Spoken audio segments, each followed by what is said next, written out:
This now vaults to the top of the offseason storylines. We will wait to see where Deshaun Watson goes this offseason, but now we see how the Houston Texans handle a situation. Houston, you have a problem, officially. He has requested the trade. So well done. The best in the business. I could tell this entire hour you had something. You were on the phone. I could feel it, and here it is. So Nick and David will obviously keep it here. So give me the mechanics on this, Shefty. How does that work? Once he officially, is there an official designation to that? I mean, once he has officially requested a trade, now what happens? No, Greeny, again, listen, we have laid this all out. We have spelled this out in the previous weeks. We've said this was coming. We said this was happening, and it has happened. And actually, it happened weeks ago as we were talking about it. It's just now that we're finding out about it and have been able to confirm that the official request has come in. Additionally, he has not spoken, Deshaun Watson, to the new general manager, Nick Caserio, who got the job over 2 or 3 weeks ago. He has not spoken to Jack Easterby. He has not had phone conversations with members of that organization. So when we talk about the NBA of the NFL or the NFL of the NBA and players yielding their power, here we go. You see the muscle flex from Deshaun Watson there? It's time to flex.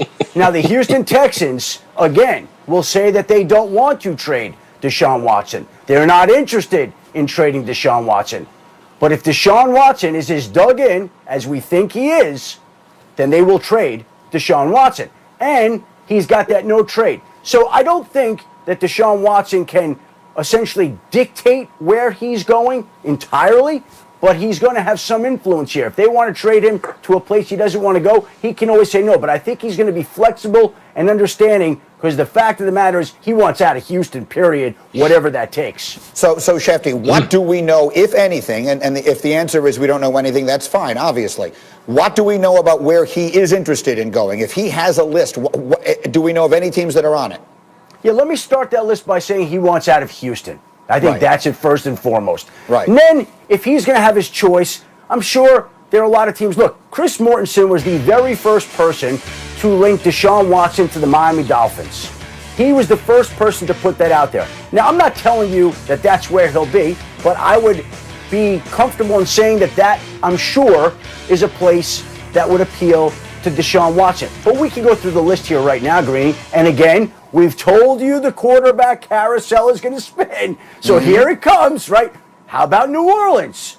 How about Dallas? How about Denver? How about Chicago? How about Detroit?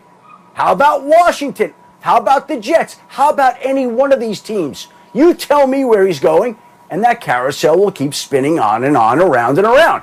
Again, I want to be very clear. He wants out of Houston.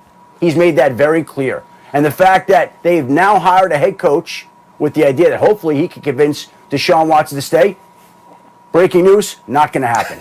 He wants out. We'll see what they do with that. But the official trade request has come in. Phenomenal. Okay, so again, David Culley was hired as, for those just joining us, who was hired as their coach last night. Welcome to Houston. This is what you are inheriting. Very quickly, Dominique, I mean, I'm thinking if I'm forced to trade him, I'm certainly not trading him in the division. My choice, if I could, would be to trade him to the NFC. So, you know, he doesn't knock me off on the way to the Super Bowl. I mean, you don't want to trade him no matter what. But those are the things that would be in my head. What do you think, Neek? I understand not wanting to trade him in the division because then you have to lose to him twice a year. I understand not wanting to trade him in the conference because then he may beat you in the playoffs. But when it's a player of this caliber, there's nowhere you can trade him that you can feel good, because there is a chance that he is going to win league MVPs. There's a chance that he's going to be playing in championship games and Super Bowls. So at no point is Houston ever going to feel good about this until they get someone as good or better than Deshaun Watson. And those ain't growing on trees. So back to the original point, I understand that Houston doesn't want to trade him and shouldn't want to trade him. But to me, that feels like you're getting fired. And if you didn't want to get fired, you probably should have done your job somewhere along the way. You should have showed up on time and finished your projects when you're supposed to. So now they have to move on from him. They have to trade him. It's a lost cause. Let me get 10 seconds for D. Wood. Go ahead, D. Wood. I got 10 seconds left. Go. Listen, you got to somehow replenish your roster. Remember all the draft picks you gave up. You got a superstar as an asset. You got to replenish that. The idea that Deshaun's concerns with the organization go well beyond who the coach is, well beyond who the general manager is. Do you expect this hiring to have any impact on Deshaun Watson's future? Absolutely not. I understand that Deshaun Watson has a relationship with David Culley from being at the Pro Bowl, and he likes and respects him, but his issue isn't with David Culley. His issue is with the organization as a whole and with Cal McNair, the owner who inherited the team. And so I don't think that David Culley can come and convince Deshaun Watson that somehow all that stuff is going to change and somehow that his career is in good hands now that he's there. So I think it's going to be much of the same. And David Culley, I think, is fortunate to have this opportunity and is looking forward to turn this team around. But I don't see it being with Deshaun Watson. What do you think of this, Dean? It feels like there are a few different ways this can go. That is a team that right now doesn't have a first or second round pick. They traded those to Miami for Laramie Tunsil. They obviously would get back more than that if they were to trade Deshaun Watson for whatever that is worth. Obviously, you're trading a superstar quarterback. That's never going to get, you're never going to get a good deal for that in the big picture. Do you expect them to try as hard as they can to keep Deshaun Watson and thus not trade him early in this cycle? Well, yeah. I mean, listen, 25-year-old superstar quarterbacks don't grow on trees. That's the one only appealing asset that the Houston Texans have. I mean, like Adam Schefter said in the last hour, that might have been, the Houston Texans job is probably the most undesirable job in the National Football League for a bevy of reasons. No draft capital, the situation with the quarterback and ownership. So yeah, I would, they would be stupid not to try move heaven and earth to try to make this thing happen. But like Dominic said, what reason would Deshaun Watson have a change in his mind right now? Well, so Nick, but there's another way that can go, which is to say, if Deshaun Watson is your quarterback, it becomes a very desirable job solely because he's there. And the reality is, you can call a player's bluff.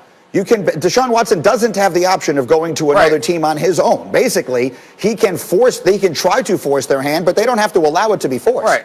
Right, but what is the actual issue there? Have you heard anybody disagree with Deshaun Watson saying that the organization is poorly run? Everyone who knows anything about this organization signs with Deshaun Watson. So put Deshaun Watson aside. Maybe you can talk him into staying. You still have a clergyman making the roster decisions, and you still have an organization that most people believe is not well run. So I throw the question back to you, Greeny. I know you ask us the questions. What is the sales pitch to get Deshaun Watson? Like, David Culley was the pass game coordinator for the Baltimore Ravens. The one thing the Ravens don't do well is pass the ball. I'm not quite sure what the sales pitch is. I can't come up with one that would convince Deshaun Watson to come back, especially since he's already got the big contract. Well, I can. The big contract only applies if he doesn't retire, which at some point would become his only real option if they just refuse to trade him. I'm old enough to remember when Carson Palmer wanted out of Cincinnati so badly that he retired and was out of the sport for a while until the Bengals got what they wanted in return for him with the Raiders. That's all I'm saying. Yes, he wants out, and yes, I fully understand why. That's not a sales pitch. That's a hostage negotiation. You're not going to win any football if your quarterback feels like he's a hostage. If he shows up to the facility every day in a bad mood, that permeates the culture of your team. That's not going to work for anybody, the quarterback, the owner, the coach, nobody. Like, I almost think they're better off moving on from an angry superstar quarterback than keeping one who doesn't want to be there. So they have to sell him. Like, you don't want him there upset and angry and disgruntled. They have to convince him that this is going to work out, that he can turn things around, that David Culley is going to cure everything that ails this organization, and I don't think you can do that. I don't either. But what I'm saying is that you just don't trade him and you continue to try and make the situation the best that you can. I'm not telling you that's what I would do. I'm telling you that's the way it goes if you decide you don't want to trade him, because candidly, trading a 25-year-old superstar quarterback as good as he is, who does everything he does off the field, is lunacy. And you never, it's the kind of move you never get over. The crazy part, the lunacy is not with trading him. The lunacy is letting it get to this point. That's the dumb stuff. They did all the dumb stuff the years coming up to now. Right now, trading him isn't dumb. It was dumb to push him to the point where you had to trade him. So it's too late. You already blew it. Like, you blew it a while ago. You can't do nothing about it now. You need to move on. D-Wood, final word. Greeny, let me say this. Think about this. You got J.J. Watt coming up to Deshaun Watson saying, apologizing. Literally apologizing for how the rest of the team didn't play well around him. You got Andre Johnson, who doesn't really speak at all and just goes in on the organization. What more do you need to hear? No, I don't need to hear any more. If it sounds like I'm trying to defend the organization, then I'm not saying what I mean to say. What I'm saying is the option the Texans have, if they don't want to trade him, is to not trade him and let him go as nuclear as he wants to go and see what happens. I'm not telling you that's what I think will happen, but it is